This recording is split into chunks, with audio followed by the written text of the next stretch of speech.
Good morning students, welcome to our next lecture of graphs. In graphs, today's topic is graph representation. So today we will study how a graph is represented. We mainly have two components in graph. First component is nodes and the second component is edges.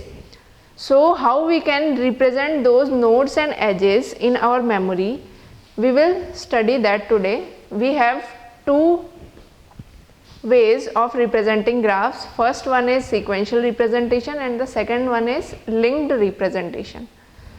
We will discuss these both ways of representing graphs with a single example. Now let's start with sequential representation.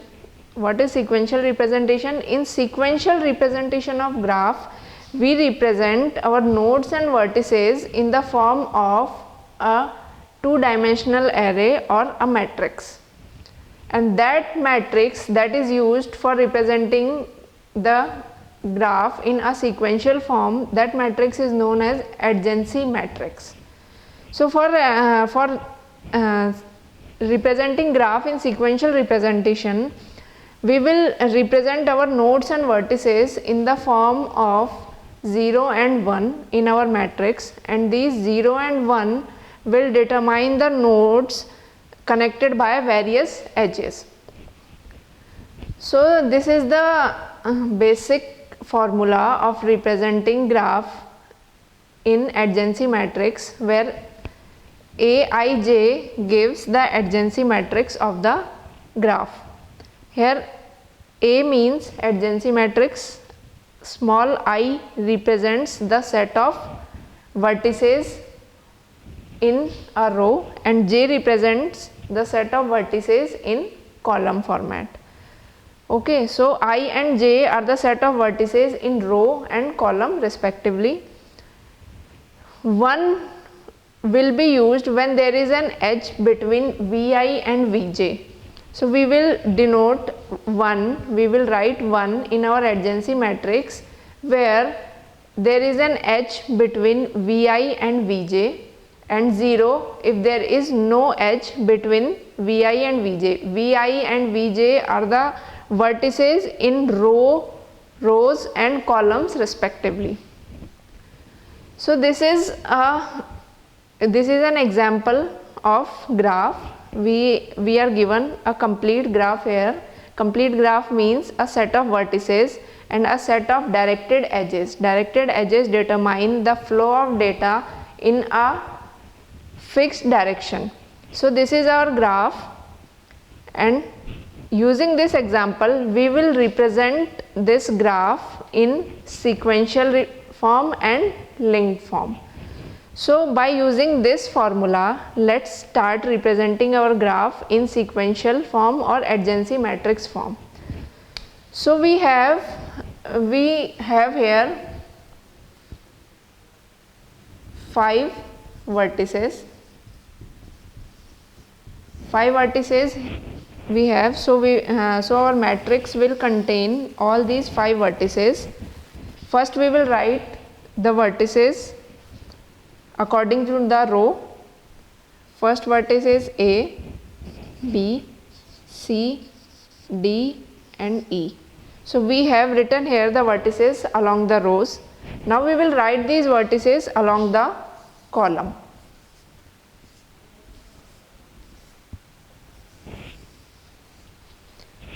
This matrix will give us the sequential or adjacency matrix representation of this original graph. Now keeping in mind this formula, Aij equals to 1 if there is an edge between vertices Vi and Vj, and 0 if there is no edge.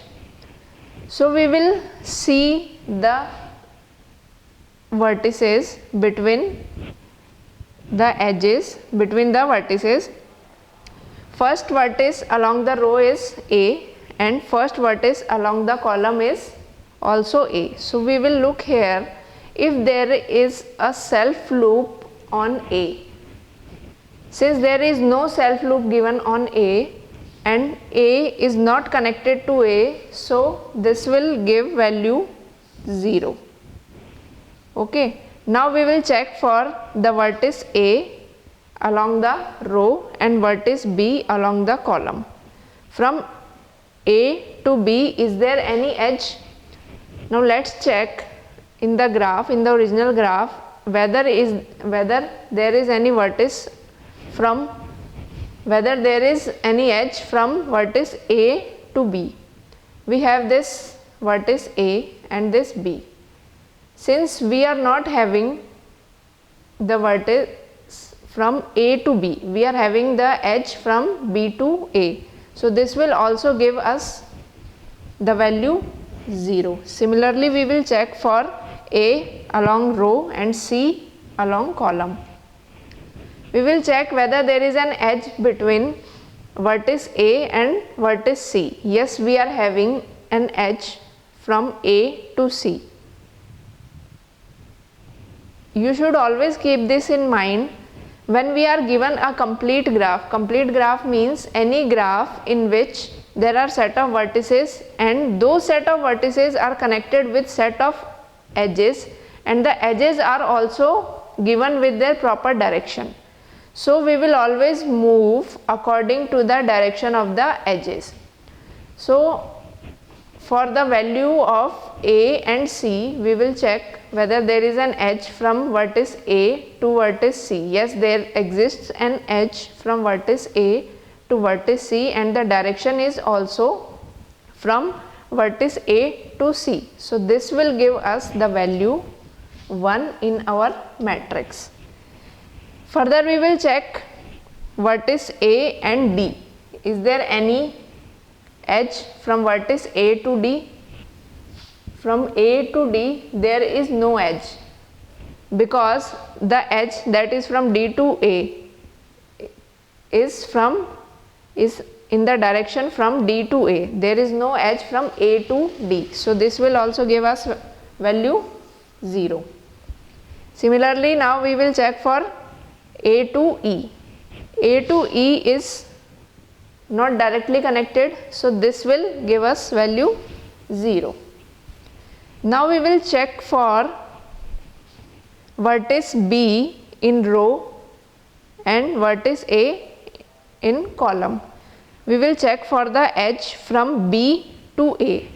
From B to A we are given an edge, and this edge is in the direction from B to A, so this will give us value 1. We will check for B to B. Since B to B have no self loop, so B to B is not connected and there is no edge, its value will be 0. B to C, from B to C we are having an edge, but the edge is in opposite direction, that is from C to B, so it will give value 0. Similarly, B to D. B to D, our vertex B is not connected directly to D, so it will also give us value 0. And B to E. B to E are connected, but the direction of the edge is in opposite direction, which we are looking for. We are looking for B to E, but the edge is directed towards from E to B, so this value will be 0. Now we will check for vertex C in row and vertex A in column. C to A.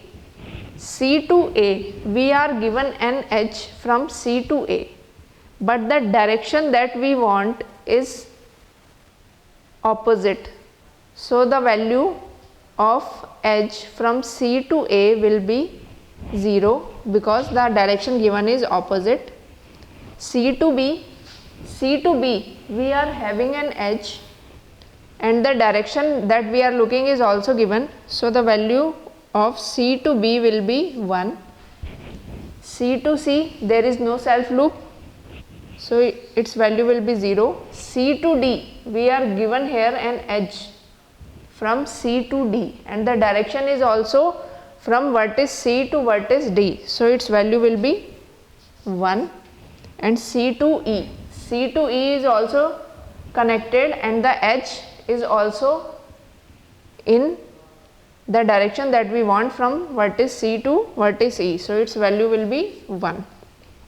Similarly, we will solve for D and E. D to A. D to A is connected and the direction is also correct. It will give value 1. D to B not directly connected, 0.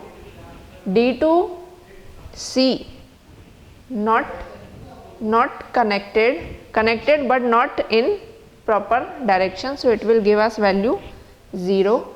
Now D to D, here we are given a self loop. Self loop means D is connected to D through an edge, so the value of D to D will become 1. And D to E, we are given an edge, but the edge is directed from E to D, not from D to E. So the value of D to E will be 0. Now we will check for the last vertex E. E to A, E is not connected to A, so the value will be 0. E to B, E to B is connected and the edge is also in the same direction, it will give value 1. E to C is connected but the edge is directed in opposite direction, so value will be 0. E to D, yes, E edge is connected to E vertex is connected to D vertex through an edge and the edge is also from E to D, so its value will be 1. And E to E, since there is no self loop on E, so the value of E to E will become 0. So this is our adjacency matrix of graph. In this way, we can sequentially represent our original graph into an adjacency matrix. This adjacency matrix is containing 0 and 1. 1 comes when there is an edge, when there exists an edge between the set of vertices between vertex I to vertex J, and 0 if there is no edge between vertex I and vertex J. So this is the adjacency matrix of graph. Now the question comes, what if we are given weight on these edges? Suppose that if we are given weight 2 here, 3, 4, 5, 2,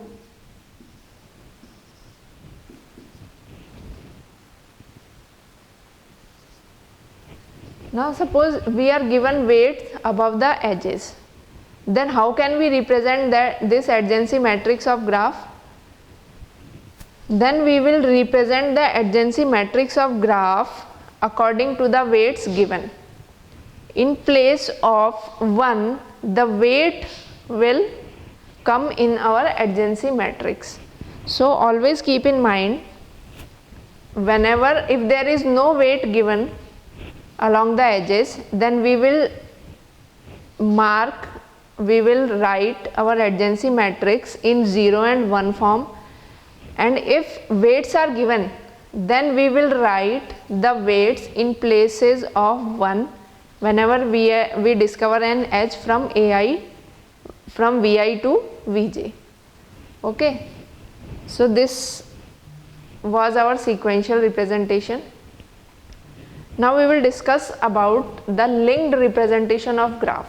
Linked representation of graph mainly uses linked list representation. Linked list representation means we are given a graph, an example of graph.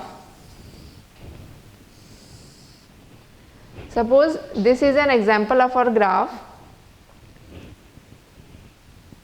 and this graph can be represented in adjacency list form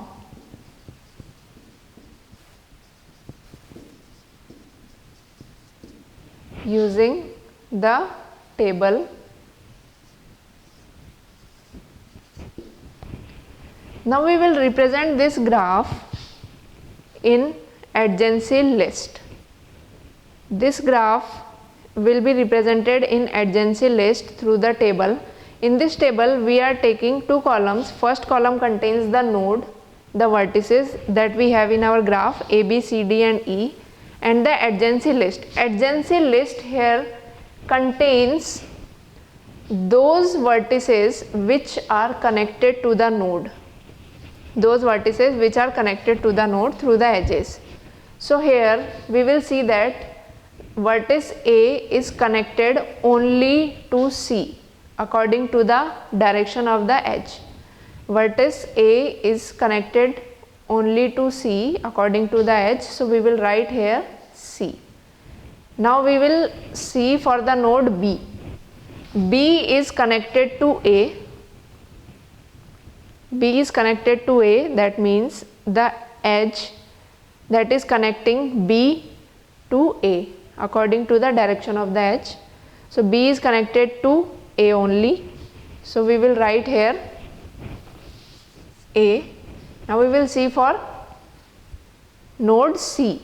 Node C is connected to B according to the direction of the edge, D and E. So node C is connected to B, D and E according to the direction of the edges. So we will write here B, D and E. Now we will check for the next node D.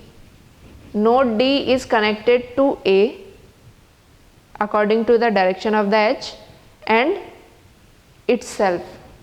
So we will write here A, D, and the last node, node E is connected to B and D according to the direction of the edges that is connecting it to different nodes. So node E is connected to B and D. We will write here B and D. So this is our adjacency list that we have created using the graph, original graph, and this adjacency list can be used for representing the graph in linked form. This adjacency list can be represented into linked representation form. Now we will see that how this adjacency list can be represented for graph also. For linked representation, since we all are aware, in linked list we have a node, and a node is further divided into two fields, data and pointer.